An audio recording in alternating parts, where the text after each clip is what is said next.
ख्वाजा गरीब नवाज ख्वाजा मोइनुद्दीन चिश्ती अजमेरी रहमतुल्लाह अलैह, उनके हाथों हमने 800 साल पहले इस्लाम कबूल किया था। और उस दर से उनकी औलाद जो है, जो दीवान साहब है नसीरुद्दीन चिश्ती साहब, उन्होंने कह दिया है कि ये एक्ट मुसलमानों के हक में है। तो हम जहाँ से मुसलमान बने वहाँ से मैसेज आ गया है, तो ये बहुत बड़ी बात है। बरेली के नसीरुद्दीन चिश्ती साहब हों, मौलाना उमैर इलियासी साहब हो, एक बड़ा मुस्लिमों का प्रगतिशील समाज बोहरा समाज हो, एक बड़ा मुसलमानों का समाज पसमानदा समाज हो, करोड़ों करोड़ों मुस्लिम राष्ट्रीय मंच के सदस्य हों, जो मुस्लिम पर्सनल लॉ बोर्ड की महिला विंग है उसकी अध्यक्षा हों, और सामान्य करोड़ों मुसलमान इस एक्ट के समर्थन में हैं, हक में हैं। जो लोग विरोध कर रहे हैं, आप सबको पता है, कई बार मीडिया में आ चुका है, वक्फ की प्रॉपर्टी दबा के बैठे हैं। वो इसलिए नहीं रो रहे हैं ओवैसी संसद में कि मुसलमानों के हक में उनको रोना आ रहा है, उनकी खुद की प्रॉपर्टीज़ कई सारी जा रही है,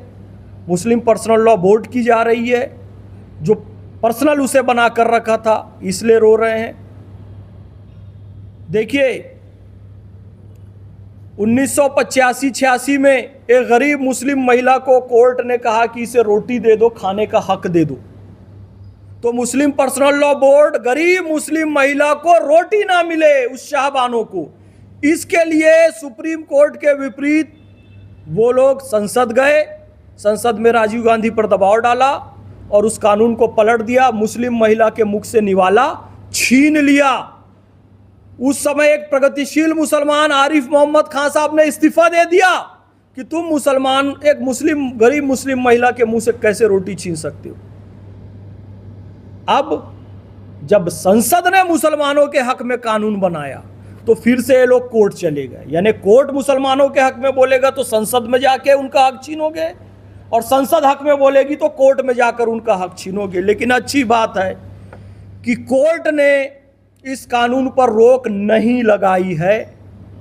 कुछ केवल सवाल पूछे हैं कि नॉन मुस्लिम क्यों हैं, वक्फ बाय यूज़र के तहत प्रॉपर्टी का क्या होगा, उसका जवाब 5 तारीख को देना है। इस एक्ट पर रोक नहीं लगी है। हम केवल इतना कहते हैं कि जी गंगा जमनी तहजीब की बात करते हो,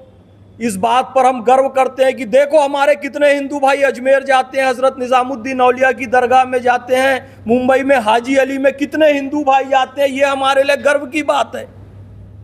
गंगा जमनी तहजीब की बात है। अगर वही 2 हिंदू भाई वक्फ बोर्ड में आ गए तो फिर गंगा जमनी तहजीब तो मजबूत होगी ना। आजम खान 2013 के कुंभ के अध्यक्ष बन सकते हैं। और जब ये विवाद चला कि भाई हिंदू या गैर मुस्लिम क्यों, और लगातार मैंने टेलीविज़न चैनल में इस बात का समर्थन किया, तो बुरहानपुर मध्य प्रदेश के प्राचीन चमत्कारी श्री इच्छेश्वर हनुमान मंदिर ट्रस्ट ने, ट्रस्ट है ये, हज़ारों साल पुराना मंदिर है, इसका बुलाकर मुझे मेंबर बनाया, आजीवन मेंबर, कि फैज़ भाई आप कह रहे हैं कि गैर मुस्लिमों को भी वक्फ बोर्ड में लिया जाए, और कहते हैं कि जी किसी मुसलमान को मंदिर ट्रस्ट में क्यों नहीं लिया जाए, तो लीजिए आजीवन सदस्य, ये बहुत प्राचीन मंदिर है। तो कहने का मतलब ये है कि गंगा जमनी तहजीब दोनों तरफ से होगी। कहने का मतलब ये है कि वक्फ अधिनियम हिंदुओं की प्रॉपर्टी पर भी लागू होता है। मेरी विष्णु जैन जी से बात हो रही थी, तो उन्होंने एक बहुत